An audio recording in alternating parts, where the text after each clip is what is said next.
Bom, aula passada a gente concluiu até esses exemplos, né? Se não me falha a memória, vocês podem me corrigir se eu estiver errada, tá? A gente concluiu até esses exemplos de atuação, né? De ações que a gente pode realizar, ações, por exemplo, dentro da saúde da criança, trabalhar com o desenvolvimento da criança, tá? Trabalhar com doenças com patologias congênitas, com situações respiratórias ou motoras, tá? Questão de alteração de fala, acompanhamento nutricional, tá? Isso é a equipe como um todo. Questão de vacinação, capacitação de professores que lidam, né, com crianças com transtorno de aprendizagem, com hiperatividade, com alterações do espectro autista, tá? Exemplos que a gente pode estar realizando dentro das práticas integrativas e complementares, como a aplicação da medicina tradicional chinesa, de atividades de relaxamento, a estimulação de hortas, tá? De hortas comunitárias, bem como, né, não só estimular, mas buscar meios dentro dos municípios para ajudar na implantação, né, junto com a Secretaria de Agricultura, com a Secretaria de Infraestrutura, o que pode ser que a gente pode trabalhar em rede para melhorar essa questão, né, de criar uma horta comunitária e onde é que essa horta comunitária ela pode ajudar todas as famílias, né? E exemplos da reabilitação que a gente pode estar utilizando junto, né, da equipe de NASF. Só relembrando, tá? Que eu falei isso aqui já no finalzinho, sei que vocês já estavam cansados. Então, são ações que a gente pode trabalhar com pacientes que são acamados, que têm algum tipo de deficiência, né? Tanto o acompanhamento dessas pessoas, né, de forma longitudinal, buscando a autonomia do paciente e do cuidador, certo?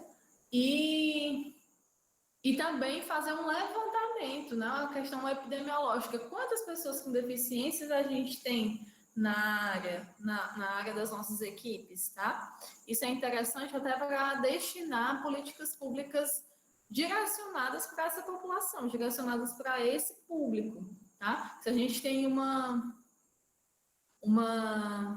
comunidade, né, com alto índice de crianças com doenças congênitas, com alto índice de pessoas com deficiência, aquela comunidade já precisa ser vista com outro olhar, né? Um olhar de acessibilidade, um olhar de impedir que as barreiras arquitetônicas cresçam dentro daquela comunidade, né? Um sentido de facilitar o acesso daquelas pessoas a atividades básicas, como o lazer, atividades de comércio, né? A possibilidade de ir e vir, de ter essa autonomia, mas também com segurança, tá? Bem como o acesso à escola de forma adaptada, bem como o acesso ao posto de saúde de forma adaptada, tá bom? Isso é interessante quando a gente faz o levantamento epidemiológico dessas pessoas na área que a gente cobre, tá? Acompanhamento de pessoas que precisam utilizar hortas, tá? Isso é muito importante. Alguns municípios, né, eles conseguem por si só comprar, adquirir e fazer a doação das órteses e próteses, tá? Para os pacientes que necessitam delas, mas muitos municípios não têm esse suporte, acabam direcionando isso para o Estado ou para redes filantrópicas como o Hospital Sara Kubitschek, tá? Que é o hospital de referência em neurologia, tanto adulto como pediátrico, no país, né? Por mais que ele seja filantrópico, ele também ele assiste, né? Ele é o centro de referência em neurologia no nosso país, apesar de não estar em todos os estados, tá? Desenvolvimento de ações que sejam, né, direcionado para os agentes de saúde, para orientar eles no lidar com pessoas com deficiência, pessoas que estão em processo de reabilitação, tá? Estimular atividades de prática corporal, principalmente com pessoas que têm a tendência de ter uma limitação por conta de alguma deficiência ou tem a probabilidade de adquirir por questões mesmo genéticas, por questões de hábitos de vida, tá? Que podem ter um risco aumentado de ter um AVC, que tem um risco aumentado de ter problemas cardíacos, que isso leva também a uma dependência, tá bom? Então, a gente pode trabalhar dentro da reabilitação, tanto na parte, né, de prevenção secundária, a fim de minimizar os danos daqueles problemas, numa prevenção mais terciária, relacionado a diminuição das sequelas, o impacto que essas sequelas têm nos nossos pacientes, mas também a gente pode trabalhar na prevenção primária com os cuidadores, para evitar que eles adoeçam pelo processo de cuidar, tá bom? Bom, esses foram os últimos exemplos que eu falei para vocês, tá certo?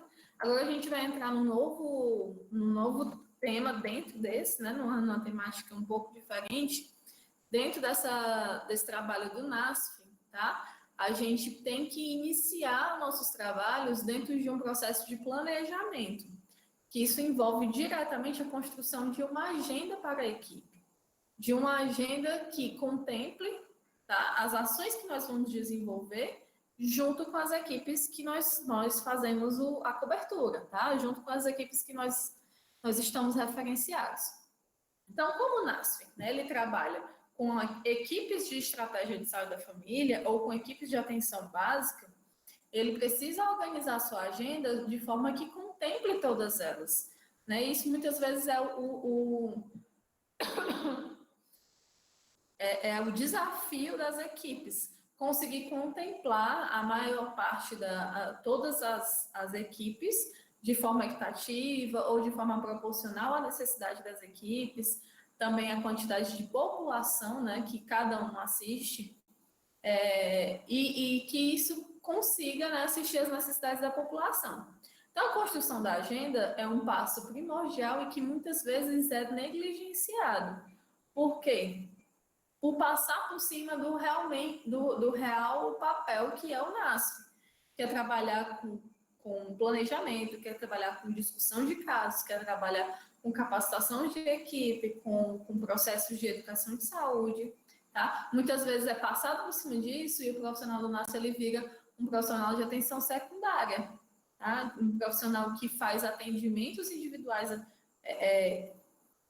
quase que exclusivamente, porque a demanda do município é enorme, ele não tem uma pessoa na atenção secundária, porque precisa encaminhar para uma policlínica, porque precisa encaminhar para outro setor, porque o centro de reabilitação está lotado, porque não tem o SAD, tá? Então, acaba sobrecarregando o NASF de atribuições que não são a prioridade dele, tá? Mas que quando a gente monta essa equipe, tá? Quando a gente, principalmente se vocês um dia fizerem parte da construção da equipe em si, ou de uma reformulação da equipe, tá? Como eu passei, a construção da equipe de NASF do município que eu trabalhava, de Granja, que eu acho que a maioria de vocês sabe que eu já comentei sobre isso, a construção da equipe lá foi feita por mim e pelos colegas que vieram depois de mim. Então, a gente começou de um jeito complicado, justamente por conta dessa demanda reprimida, por conta dessa demanda, né, desse fato dos profissionais estarem sobrecarregados na atenção secundária, ou de não ter, né, suporte na atenção secundária para as áreas que a gente tinha no NASF. Então, para exemplificar para vocês, quando a gente iniciou, né, que nós éramos físio, eu, o psicólogo, a nutricionista e o educador físico e assistente social, éramos nós 5, tá? Então, a gente tinha uma demanda muito alta de nutricionista, porque na atenção secundária as vagas eram muito limitadas, e a gente tinha uma demanda muito alta do psicólogo, porque o CAPS ainda é, né, assim, um trabalho muito complicado e uma agenda superlotada dentro do trabalho de atendimento do psicólogo. E uma demanda muito alta por fisioterapeuta com relação aos atendimentos domiciliares que no município não tinha SAD.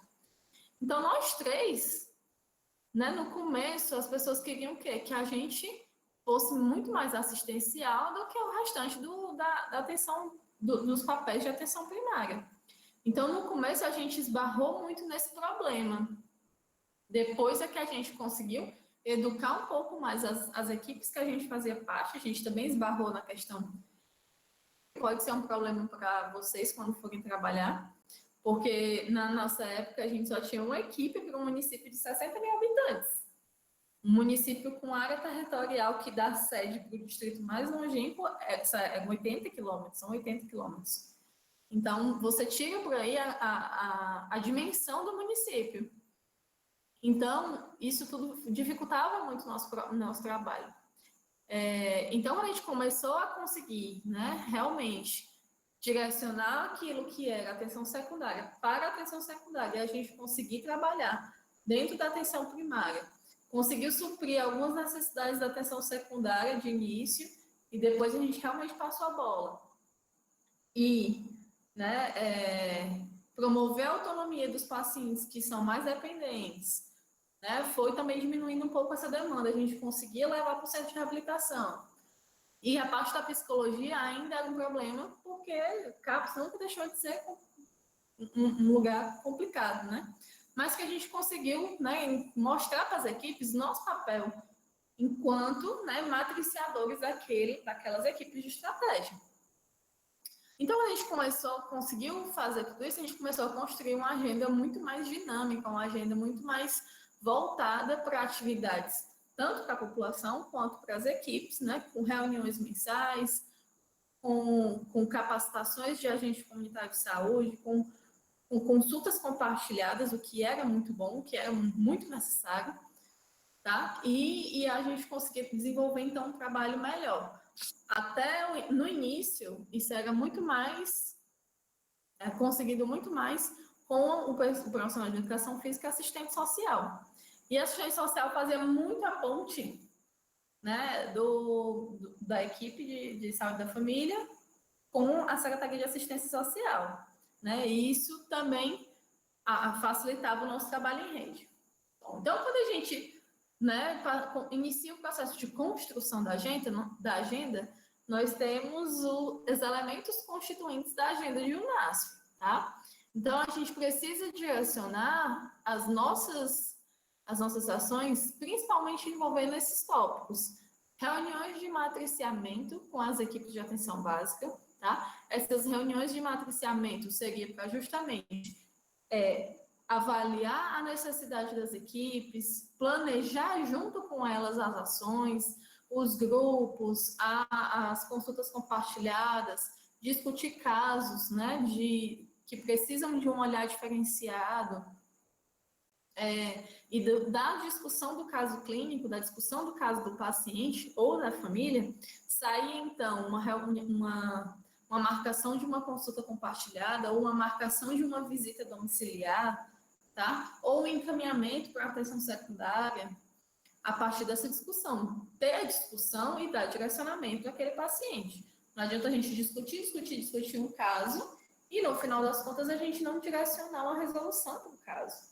Tá? Entendam isso não só dentro da atenção primária, mas também dentro de todas as atenções, tá? Atenção secundária, atenção terciária.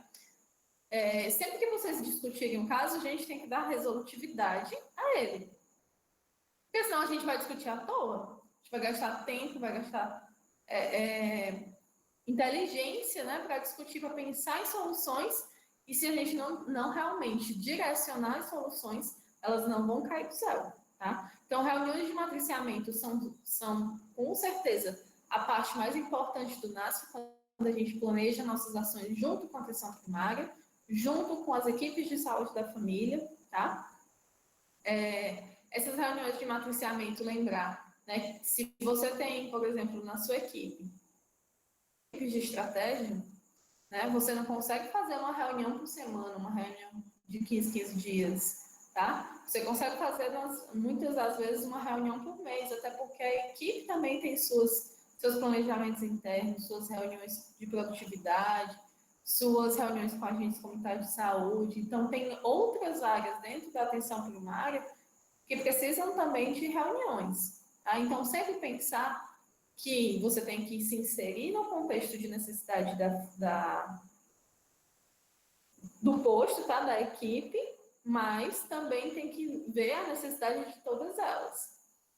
Dentro dos elementos constituintes dessa agenda, nós também temos atendimentos individuais ou também atendimentos compartilhados, tá? Esses atendimentos individuais que eu falo é com um paciente, tá certo? Quando eu direciono o atendimento a um indivíduo, né? Por mais que ele tenha um acompanhante, mas ele é direcionado para o caso de um paciente só.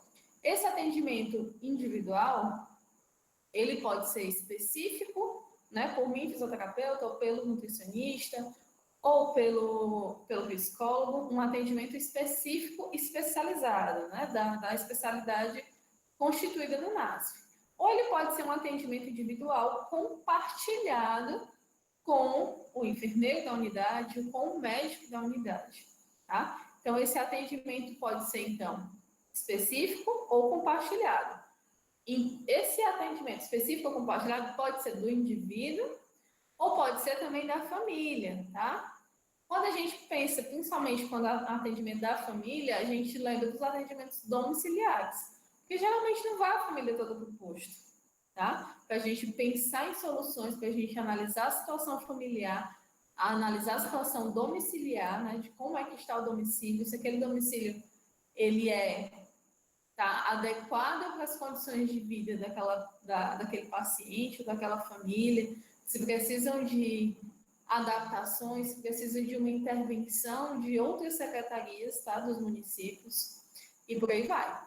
Então, atendimentos individuais ou domiciliares podem ser específicos por um de nós constituintes do NASF, tá? Ou compartilhado entre equipe de NASF e equipe de estratégia, tá? Lembrem-se disso. Grupos e atividades coletivas também são elementos primordiais da vida do NASF. Grupos, né, de gestantes, grupos de idosos, grupos de crianças. Não quer dizer que você tem que ter tudo em todas as unidades. Até porque muitas vezes você não vai conseguir dar conta, né, enquanto equipe. Mas também esses grupos não precisam funcionar toda semana, 2, 3 vezes por semana. Tá? Depende muito do objetivo daquele grupo. Então, por exemplo, a gente tinha um grupo de gestantes que funcionava uma vez por mês. Essa uma vez por mês, cada mês tinha uma temática diferente. Então, se naquele dia eu tinha um grupo de gestantes e a temática era sobre uma área da fisioterapia, como exercícios para fortalecer o períneo no período pré e pós-parto, tá? Então, aquele dia era uma temática muito voltada para o meu fazer, para a minha expertise, tá? Então, eu não preciso necessariamente da minha equipe completa, mas do NASF naquele dia, naquele grupo. Até porque era um grupo que já estava formado, um grupo que já estava em andamento, que os profissionais já conheciam as gestantes já conheciam os profissionais, então a gente já conseguiria dar um andamento só com um profissional. Enquanto isso, os outros profissionais poderiam estar em outras unidades, tá? Agora, quando a gente tinha uma construção do grupo, né, o primeiro contato com as gestantes, o primeiro contato com as crianças, isso é interessante que a equipe esteja o mais completa possível, para que a gente dê realmente nome aos bois, digamos assim. Tá? Para que as pessoas conheçam o cara, conheçam o rosto do NASF, conheçam o fazer de cada um de nós. Tá? Quando a população conhece, sabe o que é, se torna palpável para ela, ela já começa a perceber que ali ela pode ter, né, um recurso que pode ser utilizado. Muitas vezes a desinformação da população faz com que ela até reclame dos serviços que são prestados sem mesmo saber que eles estão sendo prestados.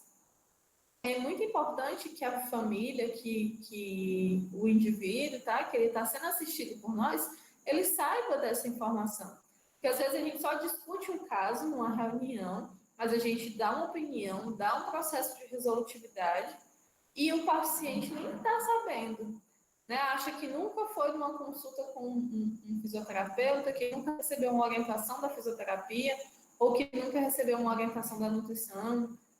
né, acaba indo procurar isso no serviço particular, mostrando que o município não tem esse tipo de profissional por desconhecer, né, o nosso trabalho, por desconhecer aquilo que a gente faz.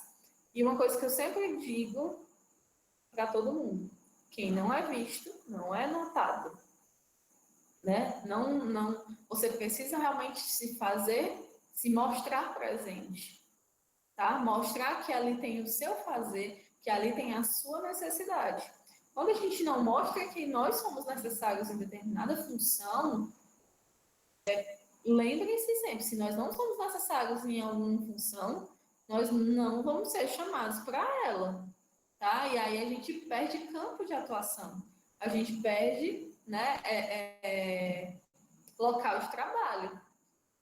Realmente, que estão já mais para a reta final do que para o início, né, precisam pensar muito nisso. Quando a gente, em qualquer profissão, se você valoriza o seu trabalho, né, você tem que mostrar que você é necessário ali. Você não é insubstituível enquanto pessoa, mas você é insubstituível enquanto classe. Simplesmente tirar um fisioterapeuta e colocar um nutricionista no lugar. Ele vai fazer a mesma função? Eles têm a mesma função? Não tem. Então a gente tem que mostrar que o fisioterapeuta é necessário, o nutricionista é necessário e por aí vai. Cada uma das suas profissões tem o poder de se valorizar. E quando a gente trabalha com liderança, né, quando trabalha com equipe, a gente tem que trabalhar com essa coesão, tá, entre as profissões. Todas as profissões têm o seu papel de se valorizar, de se mostrar necessário, mas todas as profissões têm também que valorizar umas às outras, valorizar esse trabalho em equipe.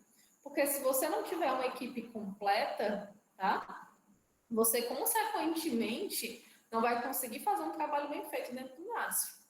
Tá? Eu passei muito tempo no NASF trabalhando sozinha. E trabalhando sozinha, era eu equipe, né? Todo mundo frescava comigo, que era eu equipe, porque não tinha uma equipe de NASF, tinha a fisioterapeuta do NASF e nada mais. Então fica muito difícil, porque você não consegue dar suporte em todas as áreas, você não tem conhecimento para aquilo, você consegue minimizar alguns danos, porque você vai aprendendo, mas você não tem a expertise de uma assistência social, você não tem a expertise de profissional de educação física, você não tem a expertise do nutricionista, do psicólogo, tá? Do fonoaudiólogo, do terapeuta ocupacional, você tem a expertise do fisioterapeuta, e só. Tá? Você pode conhecer algumas coisas de outros lugares, mas quando a gente valoriza esse trabalho em equipe, essa interdisciplinaridade, é a gente valorizar também que o outro é necessário para que o nosso trabalho saia bem. Diretamente ligado à construção da agenda. Tá? O nosso gestor municipal, nosso gestor de atenção primária, precisa ter noção de que nós precisamos da equipe completa para poder funcionar bem. E a gente só vai mostrar que funciona bem quando a gente tem números, tá certo? Para isso. Por isso que a gente precisa realmente mostrar que as atividades em grupo, que as atividades, né, do NASF, elas têm resultados positivos. Alguma dúvida? Querem perguntar alguma coisa? Eu já volto, tá bom? Só um minutinho.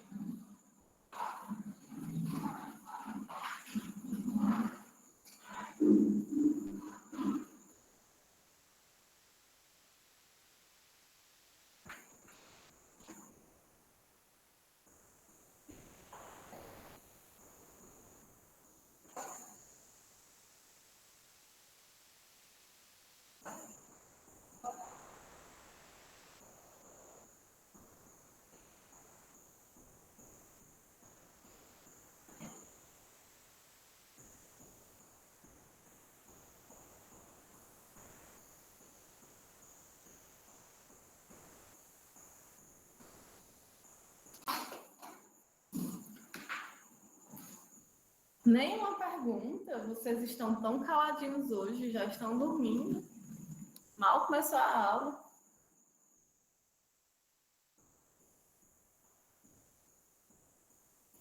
Vocês estão entendendo o processo de construção, a importância de tudo isso, conseguir captar as coisas? Deus só é dormir também. Cria vergonha, você está em aula. Vou guardar isso.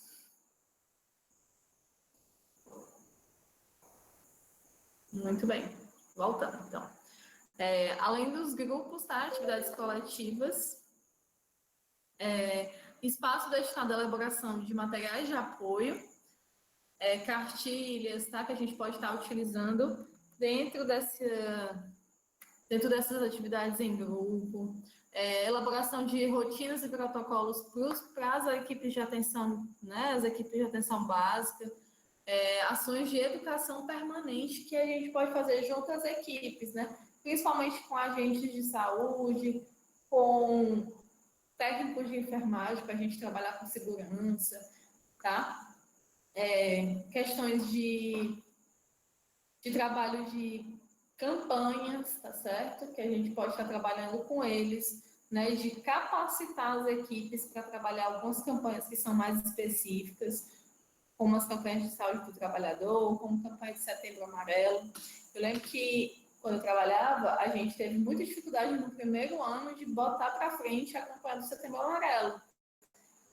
Campanha voltada para a temática do suicídio, da saúde mental, e ser uma temática difícil de lidar, tá? De muitas vezes difícil de lidar com esse tipo de paciente, com esse tipo de demanda, tá? É uma demanda um pouco reprimida, de certa forma, e a dificuldade que a gente tinha de mostrar isso, né, fez com que a nossa primeira campanha, às vezes, não ter sido tão efetiva, mas que com a gente trabalhando a educação permanente junto com as equipes, tá? Com a gente de saúde, com o enfermeiro do posto, com o técnico, com os médicos, a gente conseguiu melhorar as campanhas dos anos seguintes, tá? E dentro da nossa agenda de NASF também devem contemplar reuniões entre os profissionais do NASF, tá? Porque esses profissionais, eles precisam programar todas essas atividades nas suas diversas equipes, tá bom? Então, geralmente, a agenda do NASF, ela sai mais ou menos 5 dias, uma semana depois das agendas da atenção básica, tá? Por quê? Porque a agenda da atenção básica, ela é construída e a partir da agenda da atenção básica, que muitas vezes tem algumas atividades já nossas, tá, fixas, a partir dessa agenda, a gente começa a montar a nossa também. A gente participa da construção da agenda da atenção primária, tá, da equipe de saúde da família, para que a gente esteja inserido nela, para que a gente auxilie, né, no processo de matriciamento dela, e nesse momento a gente está começando a construir a nossa também, a nossa de NASF, tá certo? Então, precisa somar todas essas ações, todas essas atividades, para que a gente tenha, tá, uma agenda completa, uma agenda que consiga, de certa forma, suprir as necessidades das nossas equipes, tá bom? Vocês têm alguma dúvida do processo de criar a construção da agenda? A gente vai passar para outro ponto agora.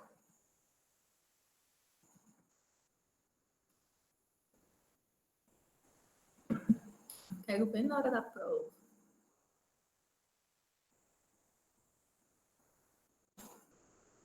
Apoio matricial, tá? Que eu chamo tanto de matriciamento aqui para vocês. A gente tem como apoio matricial, tá? Lembrando para vocês, justamente dar apoio tanto assistencial como técnico para as nossas equipes, as equipes que nós somos referência, tá? As equipes que que estão dentro da nossa área de cobertura. Então, quando a gente tem esse apoio matricial, a gente trabalha discutindo os casos diretamente com eles, a gente trabalha de forma mais conjunta, tá? Mais próximo da equipe que está na ponta, da equipe que está em contato direto com os pacientes, com os usuários, tá? E aqui eu trouxe um quadro de diferenças do que era o modelo tradicional de encaminhamento, tá bom? De um paciente chegou no posto, ele é encaminhado para atenção secundária, ele é encaminhado para o hospital, para a UPA, para a atividade física e por aí vai. E um modelo de apoio matricial, tá? Que é a proposta do NASF, de fazer as coisas em conjunto. Antes da gente encaminhar, a gente ter uma discussão do que a gente pode fazer enquanto atenção primária. Qual o nosso poder de resolutividade dentro da atenção básica, tá? Então, o modelo tradicional tinha muito essa questão de encaminhamento, tá? Encaminhar a pessoa para uma consulta individual, encaminhar a pessoa para uma visita domiciliar, né, com relação à adesão de medicamentos, encaminhar para um médico especialista, para um grupo de atividade física, e só mandar o paciente. Só a gente, nesse encaminhamento, a gente garante que o paciente vai, a gente garante que os serviços funcionam, de que ele vai ser assistido pelo serviço que a gente está encaminhando. Nós estamos recebendo uma resposta desse serviço que é para onde a gente está encaminhando. Será que o problema desse paciente ele foi resolvido mesmo? Então, ficam essas dúvidas nesse modelo tradicional, que a gente só manda o paciente, né? Ele fica rodando por aí muitas vezes, porque eu encaminhei para o nutricionista, resolvi o problema do paciente. Mas a nutricionista foi demitida, ela não está atendendo mais e eu não tenho nutricionista no município. E aí? Esse paciente foi encaminhado para nutricionista, mas ele não tem dinheiro para pagar uma consulta particular. Ele vai para nutricionista quando? E enquanto isso, ele não vai voltar para você para dizer que não conseguiu a consulta, muitas vezes, e não vai seguir orientações, e você não deu nenhuma orientação no consultório, porque você já encaminhou para nutricionista. E aí, isso enquanto equipe, tá? De enfermeiro e médico por aí.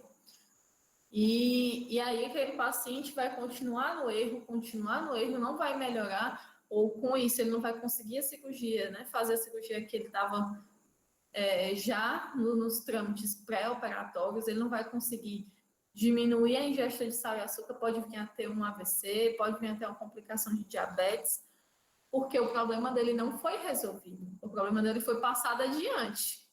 E isso não quer dizer, não garante, né, resolutividade, tá? E já o apoio matricial com proposta pelo NASF, com proposta de equipe e dessa interdisciplinaridade, tá? Mostra que discutir o tema junto com estratégias, tá? Seja qual for o tema, diabetes, hipertensão, problemas, né, de tireoide, problemas de pele, de acordo com a necessidade dos usuários, de acordo com a necessidade das equipes. Eu não vou discutir sobre lúpus numa comunidade que não tem um paciente de lúpus. Então, não faz sentido. Eu vou discutir sobre uma doença que tem naquela comunidade. Eu vou discutir sobre o caso de uma doença rara, por exemplo, com um agente de saúde que assiste aquela paciente.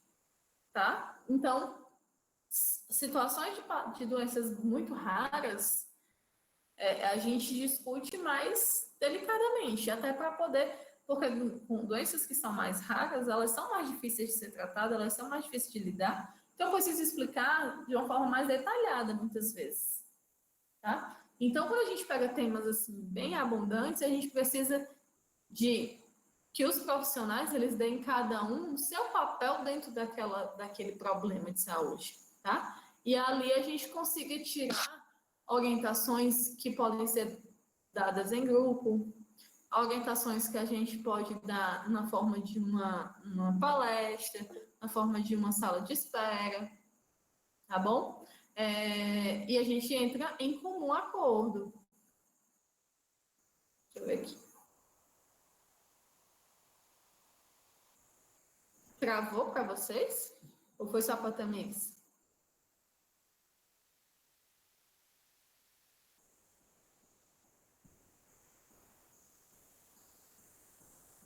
Travou para alguém, gente? É normal, né? Deve ter sido só a internet dela. Bom, vou continuar, tá? Discussão com os profissionais, tá? Sobre ações e condutas que a equipe de atenção primária ela pode realizar tanto individual como coletivamente, tá? Muitas vezes as equipes de estratégia elas têm dificuldades, principalmente de mapear a comunidade que ela assiste, tá? De saber o que é que tem naquela comunidade. Eu participei de um processo muito interessante que se chama territorialização, tá? Isso aconteceu alguns anos atrás, principalmente, isso é um processo dinâmico, tá bom? Com o tempo, como muda as pessoas dentro do território, esse processo precisa ser, digamos assim, atualizado, mas quando a gente começou a ter alguns outros programas dentro do trabalho do NASF, do trabalho da atenção básica, tá? A gente teve que fazer um processo mais dinâmico de conhecer o território, de entender o que, é que tem nele, de entender quantos hipertensos tem, entender quantos diabéticos tem, de quantas gestantes tem, a média de gestantes todos os meses, quantas gestantes novas entram todos os meses, quantas crianças de tantos a tantos anos tem, quantas pessoas com deficiência tem, tá? Isso influi diretamente na necessidade de nós estarmos ali. Então, quando a gente faz esse trabalho junto com a equipe, tá? Consegue entender o que, é que tem naquele território, a gente consegue também planejar ações para aquelas pessoas, certo? Planejar e realizar com os profissionais do NASF intervenções conjuntas, tá? Como eu falei para vocês, consultas compartilhadas, tanto com a equipe de estratégia da família, como com a equipe, por exemplo, de assistência social, também pode acontecer, tá bom? Situações de atendimento domiciliar, situações de atividades, né, coletivas no território, como um grupo, um grupo de idosos numa igreja, tá, em uma praça pública. Então, todas essas situações podem acontecer e são interessantes de fazer atividades nesses ambientes, tá? Pactuação de intervenções específicas do NASF, tá? Como atendimentos individualizados mais específicos, para passar uma dieta, para fazer uma intervenção da fisioterapia, como um trush, como uma sessão de alongamento, uma sessão de reequilíbrio postural, tá certo? E isso ser pactuado diretamente com as equipes, tá bom? E construção de projetos terapêuticos singulares, quando a gente tem casos mais complicados, casos mais difíceis de lidar, e que geralmente já se tentou de algumas situações, algumas formas, e a gente não conseguiu solucionar, ou pelo menos dirimir as necessidades dos nossos pacientes, dos nossos usuários, tá bom? Conseguiu voltar, Tamires?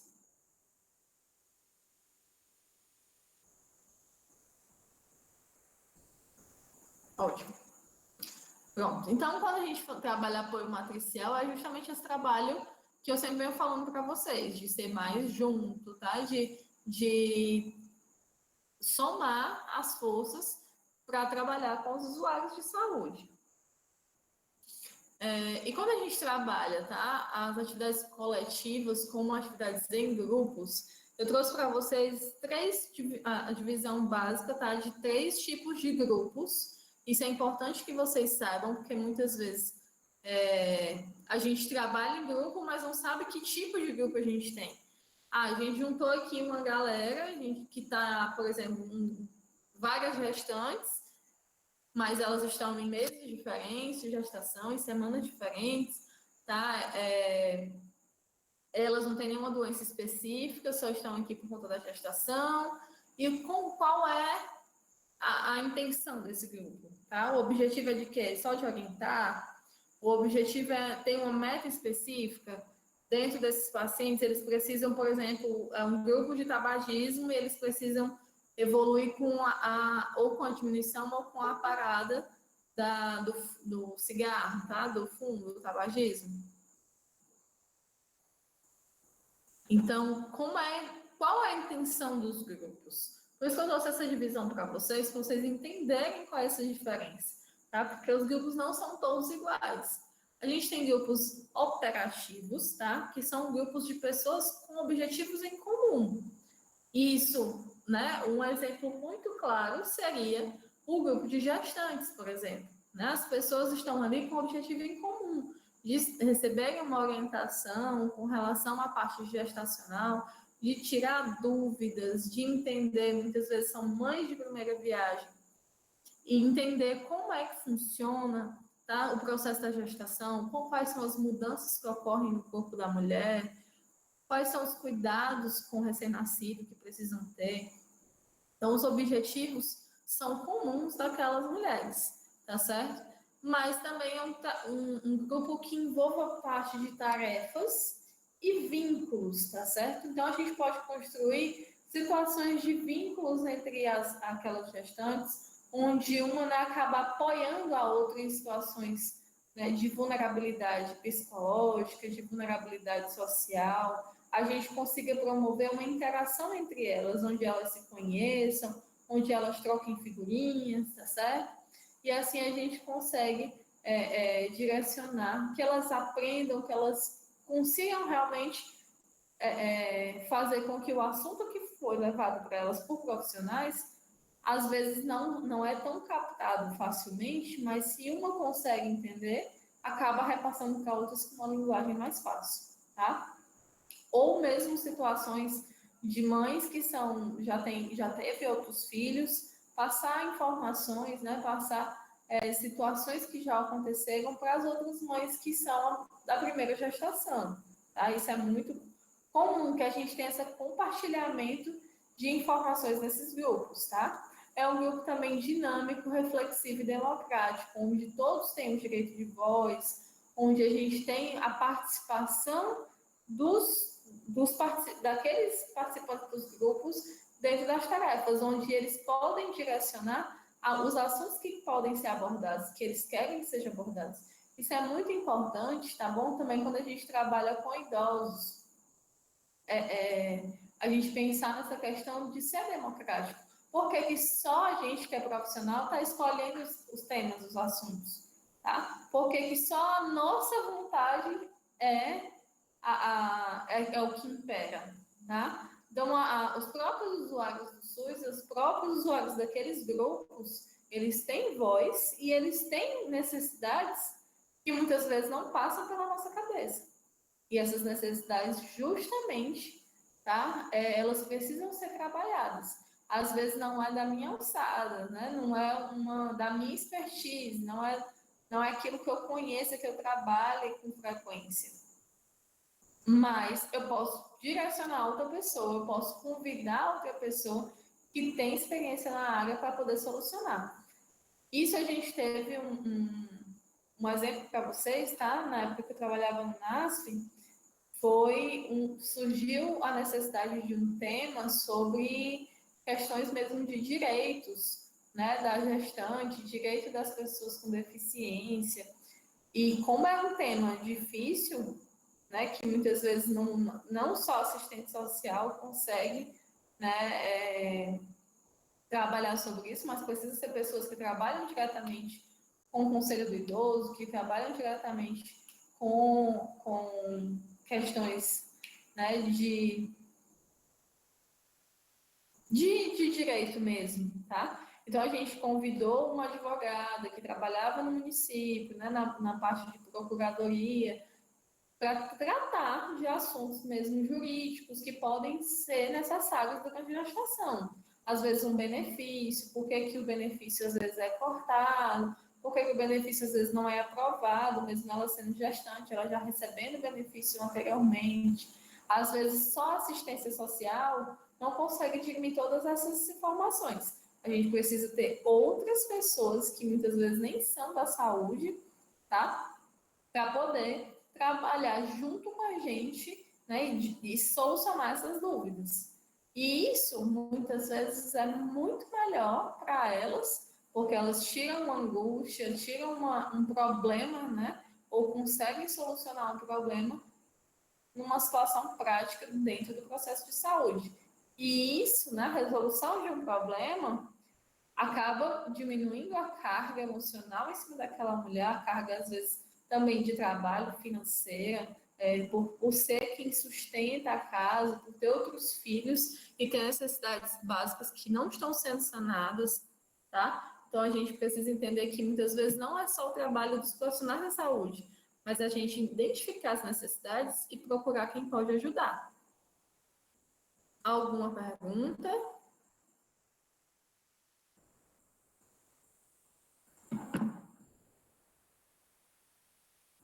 Grupos terapêuticos são aqueles grupos que os pacientes, né, os usuários, eles têm uma meta terapêutica específica, tá? Como, por exemplo, o alívio de dor. São pacientes com lombalgia e a gente faz dentro daquele grupo exercícios terapêuticos para o alívio dessa dor lombar, tá? Isso envolve também o processo de autoconhecimento de situações que podem gerar a minha dor, que podem piorar a minha dor, e as situações que melhoram essa questão, tá certo?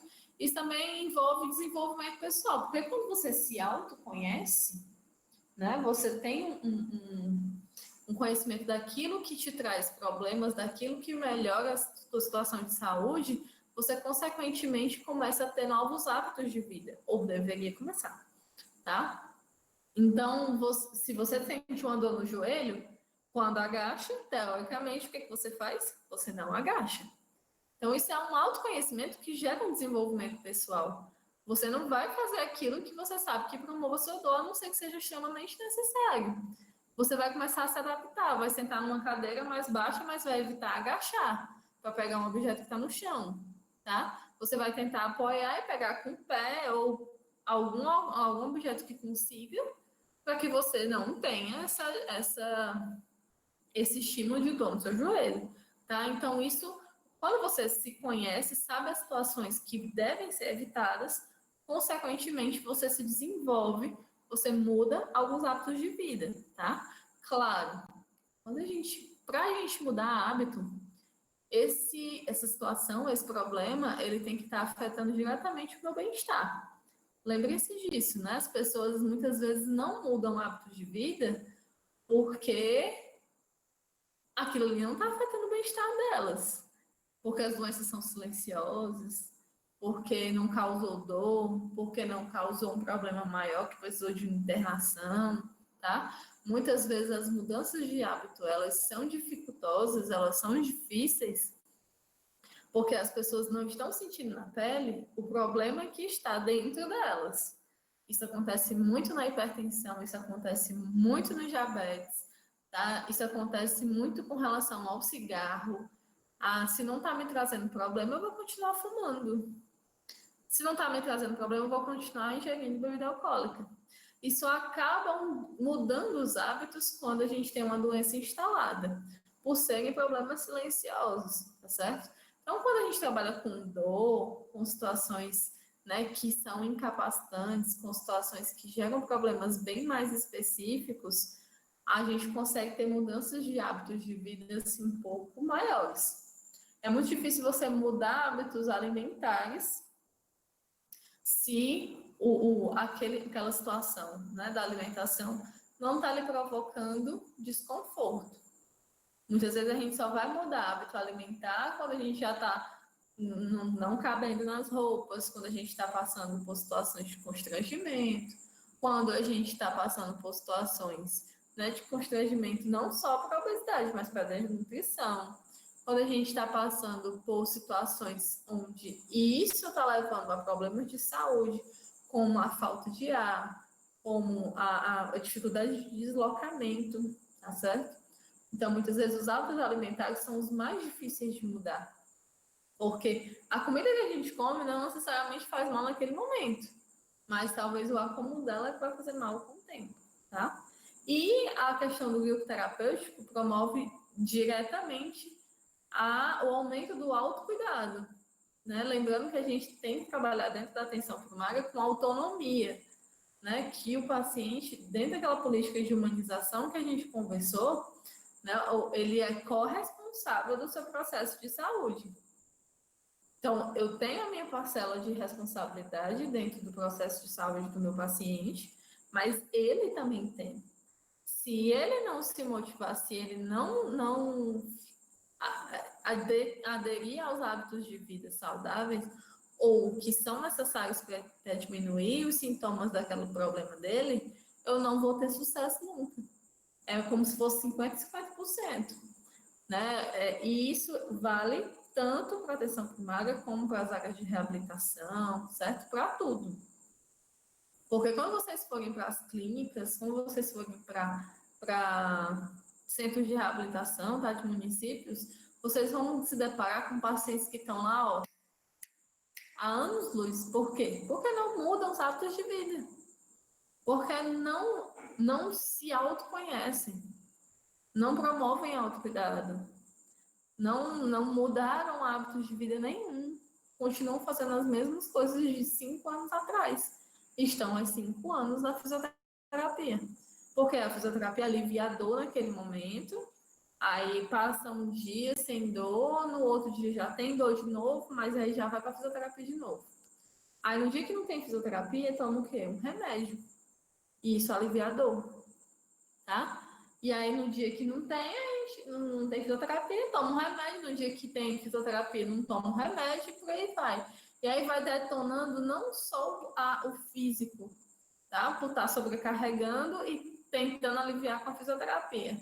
Mas também está sobrecarregando o interno, tá? Com a medicação analgésica, tudo isso sobrecarrega fígado, sobrecarrega rins, tá? Então pensem sempre em promover a responsabilidade do paciente sobre a saúde dele. Porque se vocês não promoverem, eles vão acabar responsabilizando vocês, tá? E isso vale tanto na atenção básica como na atenção secundária, na atenção terciária. A responsabilidade do cuidado de saúde dos seus pacientes são metade de vocês, metade deles, tá? Ou ainda mais dividido, deles, dos cuidadores e de vocês, tá bom? E não só do fisioterapeuta, mas quando eu falo de vocês, é de uma equipe completa que pode assistir aquele paciente, tá? E grupos motivacionais, tá? Eles estão diretamente ligados com a atenção em temas que interferem no comportamento. Muito, muito utilizado na parte de saúde mental, né? De pessoas com alterações de comportamento, né? Que têm a tendência de situações ou ansiosas, depressivas, ou situações ainda mais complexas de saúde mental. Envolve principalmente a compreensão da situação, tá? Você começar a perceber essa sua situação como um problema. Muitas pessoas acham que aquilo ali é um castigo, que aquela situação está acontecendo com você, mas que aquilo ali vai passar sem você fazer nada, tá? Então, entender que aquele problema é um problema que precisa ser tratado, precisa ser solucionado, está dentro do processo de cura, está dentro do processo terapêutico, tá? Aceitar que aquele problema é um problema de saúde e que ele precisa ser tratado está dentro do processo dentro do processo terapêutico. E os grupos motivacionais justamente favorecem essa compreensão e favorece que essa compreensão não interfira ainda mais no processo de doença desses pacientes, tá? Para que esses pacientes entendam esse problema, nessa situação que eles estão passando como um problema, mas que isso não interfira no dia a dia deles, que eles façam dessa visualização como problema o objeto que eles tratarem, tá bom? Perguntas? Menina, deixa eu correr aqui, ainda tem muita coisa. Projeto terapêutico singular, tá? Então, dentro de outros pontos do processo de trabalho do NASF, tá? Quando a gente tem situações de casos complexos, de casos que são difíceis de solucionar ou de resolver, a gente tem a construção do chamado projeto terapêutico singular, também conhecido como PTS, tá? Esse PTS é um instrumento de organização do cuidado em saúde que é construído entre a equipe, né, no caso as equipes de atenção básica, de NASF, ou outras equipes que se façam necessárias, tá? E o usuário de saúde, ou a família, né, que está sendo assistida, considerando as singularidades do sujeito ou da família, tá? E a complexidade de cada caso. Então, quando a gente constrói um projeto terapêutico singular, geralmente é aquele paciente que a gente já tentou de tudo, a gente já tentou várias situações e ele não adere ao tratamento, ou a gente já tentou algumas situações e não sai da situação da situação problema, ou é uma família complexa porque precisa da necessidade de outras secretarias para poder a gente conseguir resolver o problema, tá? Então, geralmente são casos mais difíceis. Para vocês terem uma ideia, a gente trabalhava com PTS no caso de uma paciente que se automedicava muito. Na primeira visita domiciliar que eu fiz nessa paciente, ela mostrou aquele tamborzão que tem assim, de botar água. Acho que ali deve caber uns 30 litros. Aquele tamborzão assim, certo? E ele, cheio de caixa de remédio. Cheio. E não era, tipo, de toda a vida dela, não. Era de uns tempos pra cá, porque ela já tinha revelado um cara no lixo. Entendeu? Assim, uma situação de saúde complicada, porque ela sofreu um acidente um tempo atrás, teve uma fratura de vértebra, e isso faz com que ela tivesse, né, muita dor. E tudo isso fazia com que ela se realmente fizesse coquetéis e coquetéis de analgésicos, de anti-inflamatórios, e isso foi acabando com a saúde dessa paciente. E o pior, ela, uma condição social muitíssimo vulnerável, uma condição de saúde complicada, condição financeira muito complexa, muito, muito, muito ruim mesmo. E a mãe, com problemas de saúde mental, morava junto com ela, num ambiente que eram 3 cômodos. Um quarto, que era um vão, né, digamos assim, um banheiro e outra salinha assim, que era mais ou menos que seria a cozinha, mas na verdade é o quarto da mãe. E tudo isso, né, no mesmo ambiente muitas vezes sujo, muitas vezes, né, sem a organização necessária para uma casa, sem condições de fazer um alimento, né? A única potencialidade é que ela morava do lado da irmã, e a irmã organizava essa questão da alimentação, pelo menos, né? De dar algum suporte à alimentação, de ir no comércio comprar uma medicação, tá? Mas situações bem complexas como essa fez a gente se rebolar para tentar, né, achar um caminho para ajudar. Ou diminuir essas medicações, ou direcionar para um médico especialista que pudesse buscar algum tratamento, ou pelo menos diminuir a questão do uso de analgésicos, tá? De tantos analgésicos, né? Talvez passar uma medicação só que fosse mais forte, mas que conseguisse diminuir a ingesta de tantos medicamentos ao mesmo tempo, certo? Então, nesse sentido, a gente foi caminhando para várias situações, porque as condições sociais eram complexas, situações de saúde mental complexas, tá? Então, a gente precisou, nesse caso, acionar CAPES, acionar a Secretaria de Assistência Social, acionar a própria Secretaria de Saúde no sentido de conseguir, junto à regulação, uma consulta especializada, conseguir a ajuda da CAF, né, com relação à assistência farmacêutica, para a gente ver o quanto de interação medicamentosa tinha ali, tá? A assistência da própria rede de urgência e emergência, porque ela já tinha se passado mal em algumas situações, até que suspeitaram de tentativa de suicídio, e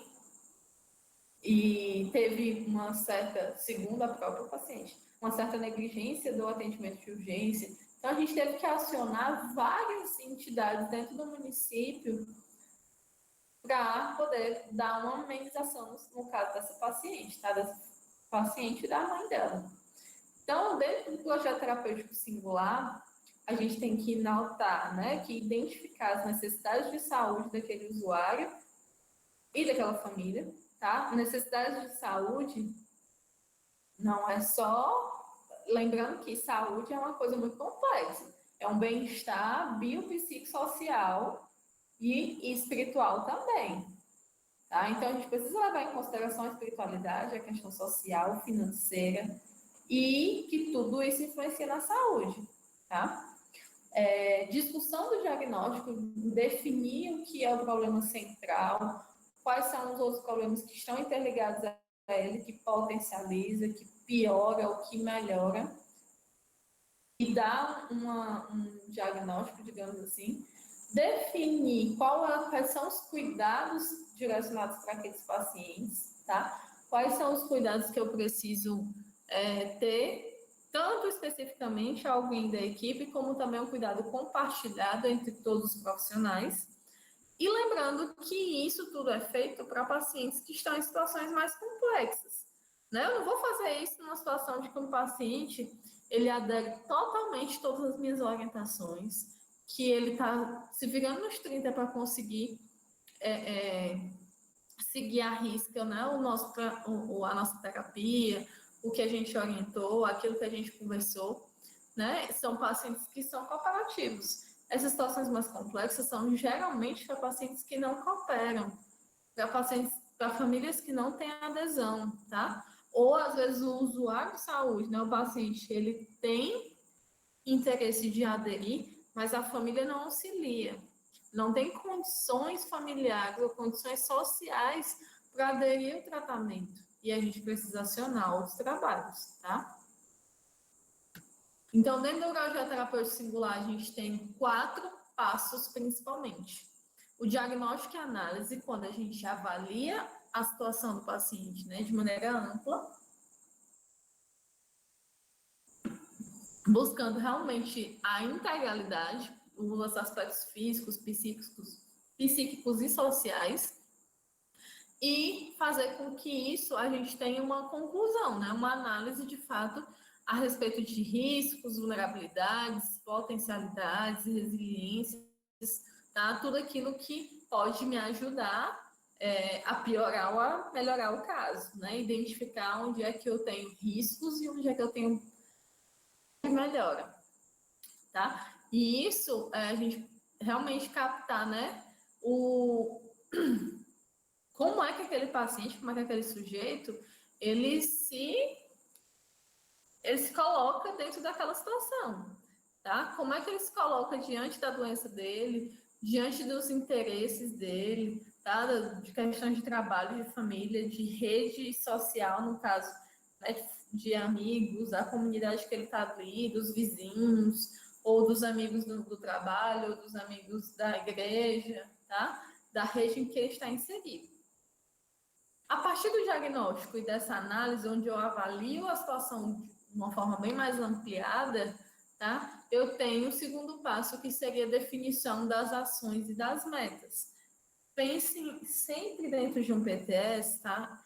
Não é simples, o PTS é uma situação bem específica, a gente não vai fazer isso para todos os casos de pacientes, isso realmente é para situações mais complexas.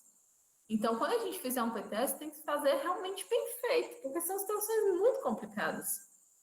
Então, quando a gente define os diagnósticos, né, digamos assim, a gente vai definir as metas. E a gente vai ter metas que são para logo, né, para curto prazo. Vamos ter metas para um prazo mediano. E vamos ter umas situações que a gente vai conseguir efeito só daqui 1 ano, 2 anos, 3 anos, um acompanhamento mesmo bem longo, tá? Então, a gente precisa definir metas para esses pacientes, né, a curto, a médio e a longo prazo. Até porque, se a gente não definir metas que são a curto prazo, corre o risco, só a longo prazo, corre o risco desse paciente não aderir aos nossos trabalhos, tá? A gente precisa discutir e negociar tudo isso com os próprios pacientes ou com a família, para que eles tenham noção do que é a meta de vida dele, qual é a meta de saúde dele, tá? Quais são as ações que ele precisa fazer para que aquilo dê certo. E lembrando, todo esse processo de construção do projeto terapêutico singular, ele é junto com o usuário de saúde, ou pelo menos com a família, caso o usuário não seja capaz, tá, de fazer esse trabalho em conjunto, tá? E a divisão de responsabilidades seria a terceira etapa do nosso projeto, né? Dentro da equipe, quem é responsável pelo quê? Né? A fisioterapia é responsável por qual das metas? A equipe de NASF é responsável por qual das metas? A equipe de usuário de saúde, ou a equipe da atenção primária, né, do posto de saúde, é responsável por quais metas? Né? O agente comunitário de saúde é responsável por quais metas? Né? A assistente social é responsável por quais metas? Então, dividir as responsabilidades, até para não ficar pesado para todo mundo, tá? Não ficar pesado para ninguém, para uma pessoa só. Mas, ao mesmo tempo que você divide as responsabilidades, você precisa definir um profissional de referência para aquele projeto. Quem é o, digamos assim, o coordenador daquele projeto? É a pessoa que tem o maior vínculo com o paciente ou com a família. Muitas vezes esse maior vínculo é dado pelo agente comunitário de saúde, tá? Mas não quer dizer que vai ser sempre. Às vezes é o que mais conhece, mas às vezes o que mais conhece pode não ser o do melhor vínculo, porque pode a família achar que tem vínculo demais e isso pode atrapalhar, pode gerar fofocas que a família não vai gostar e ele acaba se respaldando melhor a família num outro profissional, tá? Então, a gente pode trabalhar em conjunto duas referências para aquela família, por exemplo, tá? E a quarta etapa, muito importante, tá? Dessa questão do projeto, é definir as reavaliações. Quando eu defino metas a curto, médio e longo prazo, eu defino qual o tempo que eu vou reavaliar essas metas, tá? Então, se eu tenho uma meta que eu preciso, né, avaliar com uma semana, o paciente fazer uma consulta com a nutricionista. A meta é essa. Essa meta dá para ser cumprida em uma semana, em 15 dias. Então, eu vou lá e reavalio se em 15 dias essa consulta foi realizada. Se ela foi realizada, eu cumpri uma meta. Se em um mês, uma proposta a médio prazo, por exemplo, em um mês o objetivo era que essa pessoa perdesse, sei lá, perdesse peso de alguma forma, tá? Nem que fosse só 2, 3, 4 quilos, dependendo do peso do paciente, isso vai ser muito, tá bom? Mas é uma meta. Então, com um mês, aquela pessoa vai ser reavaliada dentro das condições de adaptação, né, dos hábitos alimentares e tudo isso a gente tem um período para reavaliação, certo? Então, sempre que você definir metas, defina quanto tempo você vai reavaliar. Porque senão você vai sair por aí definindo meta. Com quanto tempo essa meta precisa ser batida, tá? Então, precisa sempre pensar quanto tempo eu preciso para bater essa meta, tá? Então, esse projeto terapêutico singular depende da primeira avaliação e depende das reavaliações, que precisam ser muito bem feitas para que a gente tenha realmente efetividade no projeto terapêutico singular.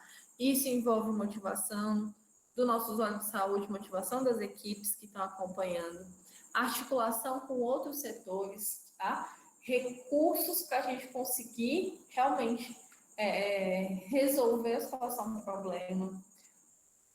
A gente precisa do indivíduo e da família, né, trabalharem junto em diálogo, junto com a equipe.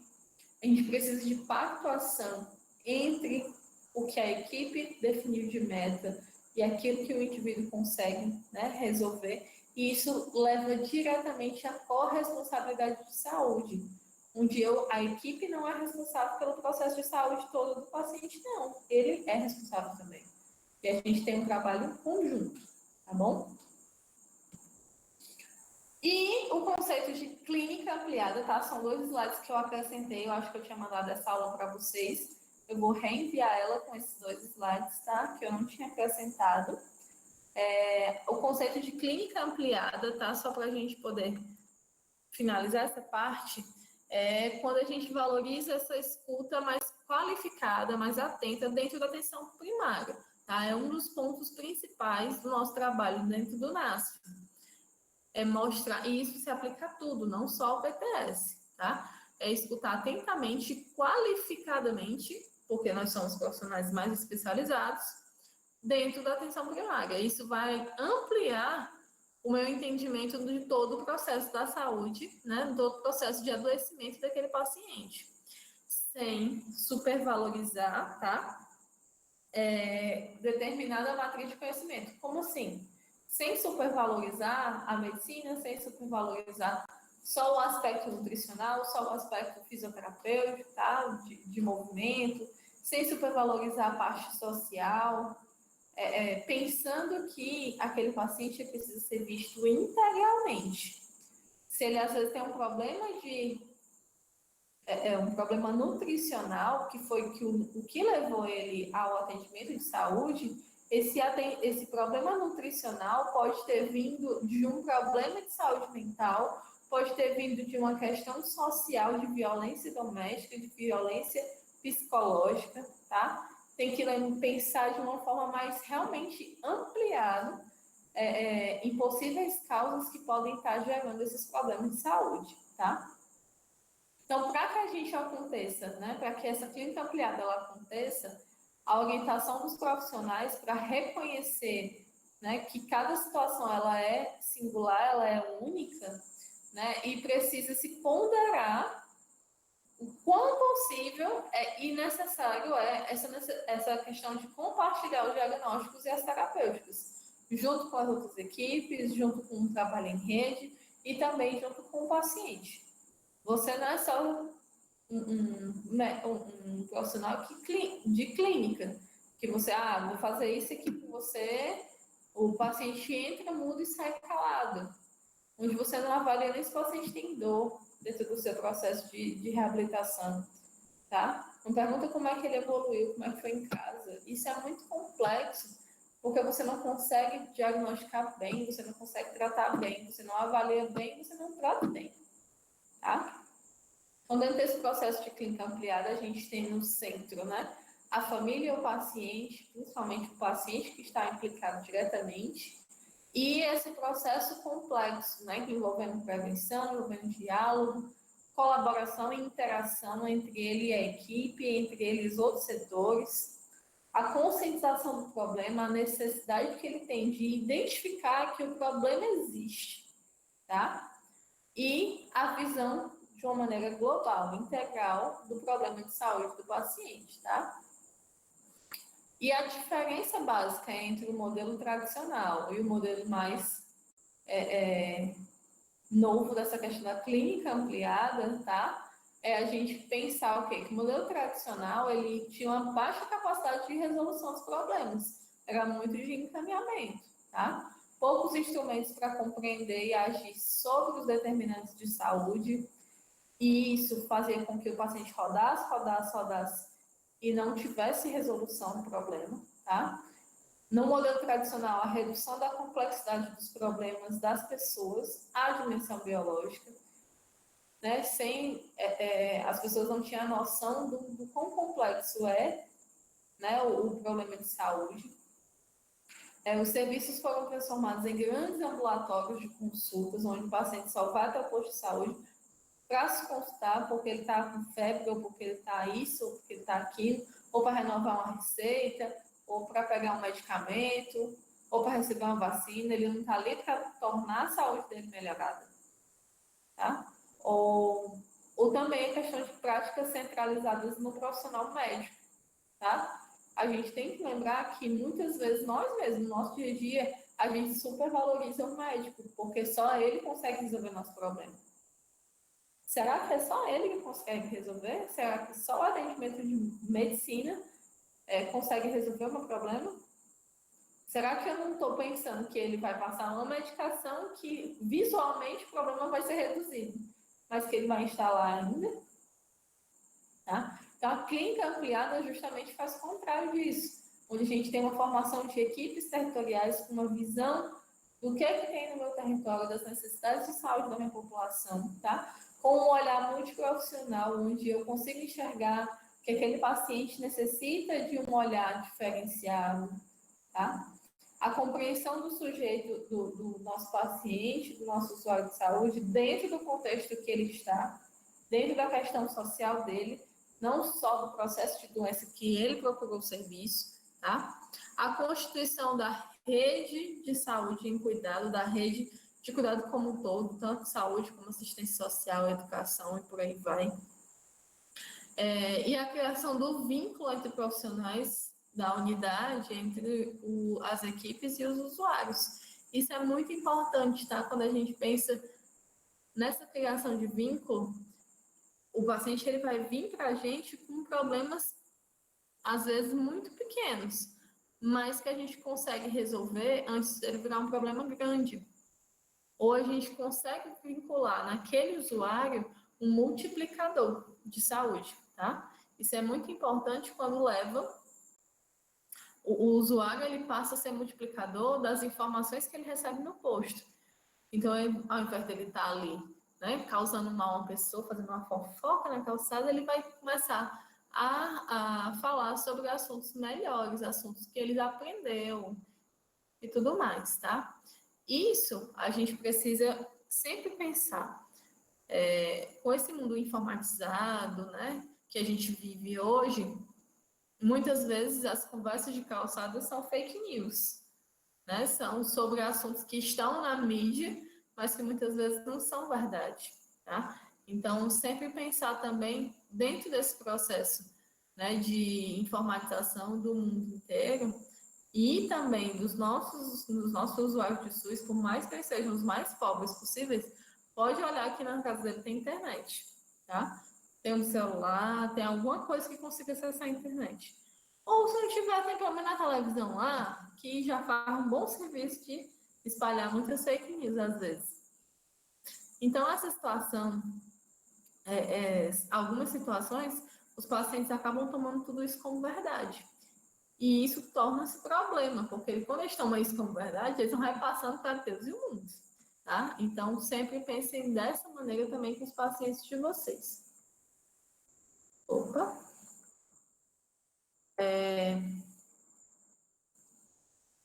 Vocês têm perguntas? Ninguém perguntou nada sobre o PTS. Eu vou passar um trabalho agora que eu quero ver vocês fazendo o PTS.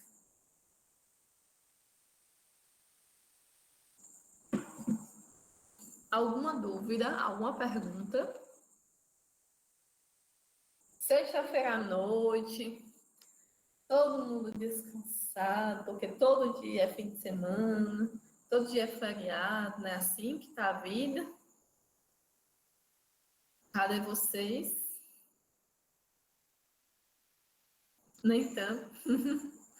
Nem tanto. Tem gente que está trabalhando mais do que eu de costume. Sim, gente, tá? Então hoje a gente concluiu o assunto de NASF, atenção básica, tá? Nossa atuação na parte que você queria que vocês entendessem todo esse processo de NASF é um assunto complexo, tá?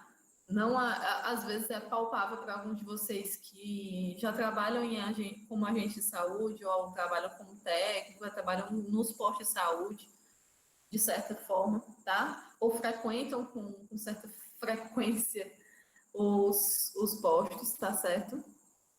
E isso faz com que vocês tenham, né, um conhecimento diferenciado. Quando vocês forem para os estágios, né, que o próximo estágio, se Deus quiser, vai dar certo. O próximo estágio é de atenção básica, tá? E esse estágio, vocês vão ver todas essas situações na prática, tá bom?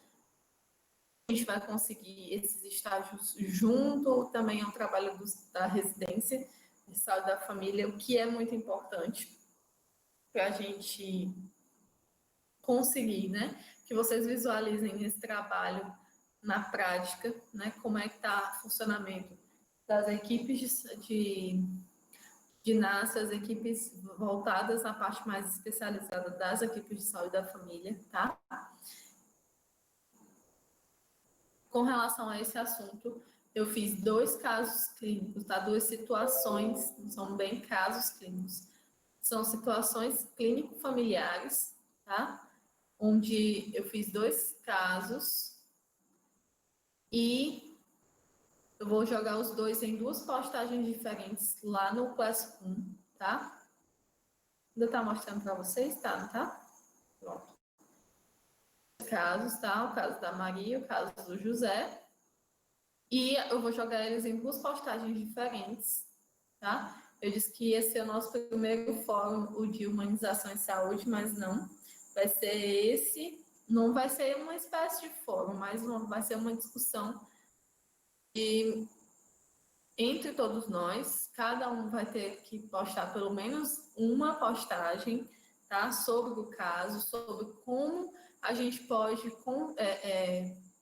fazer aqueles passos do projeto terapêutico singular, tá, lembrando de diagnóstico, né, análise, de definição de metas, de questão de reavaliação, questões de quem poderia ser, né, o centro, né, os responsáveis por aquelas ações, mas principalmente focado nos dois primeiros, de diagnóstico e análise e proposição de metas e ações que resolvam o problema do paciente, tá? Ou que melhorem a situação do paciente. Então, esses dois casos eu vou jogar lá no Classroom eu vou jogar hoje ainda, para durante essa semana a gente fazer essas postagens, tá? Eu vou avaliar quem fez as postagens, como é que foi feita as postagens, tá? Pensem em situações diagnósticas e vocês vão analisando as postagens dos colegas de vocês. Primeiro, né, vai estar mais voltado para a parte diagnóstica e análise. Quem deixar mais por último, espero que já pense em situações de resolução, de ações que podem ser feitas, tá, com aqueles pacientes. Todo mundo tem que fazer a análise dos dois casos. Eu vou mandar um áudio, tá? No grupo explicando direito. Então, todo mundo vai analisar os dois casos. Não é para vocês pensarem em todas as possibilidades, não. Eu quero que vocês se complementem. Pensem numa situação que não foi pensada pelos seus colegas, que pode ser um problema que ajude, que auxilie, tá? Então, pense em situações, problema que estão acontecendo, que podem estar acontecendo com aqueles pacientes ali dos casos, com aquelas famílias dos casos, e possíveis soluções, porque às vezes o que você pensa é diferente do que o outro pensa, e assim, somando as forças, a gente tem resoluções melhores dos casos, tá? Então, vou colocar lá no Classroom para vocês agora, eu vou mandar um áudio no grupo mostrando como é que vai ser isso, tá? Então, não vai ficar no link de atividades do Classroom, vai ficar naquele mural, certo? Então, vou postar lá no mural e vocês vão respondendo, né, como se fosse um comentário de uma foto, tá bom? Então, é isso. Por hoje é só. Já vai 1h30 de aula nessa brincadeira. Nunca termina em 1h20, né? É pior do que a ETA. Tenham um bom fim de semana, tá? Se cuidem. E que a gente passe essa semana realmente debatendo sobre PTS, sobre clínica ampliada e tudo isso. Qualquer dúvida, estou no Zap.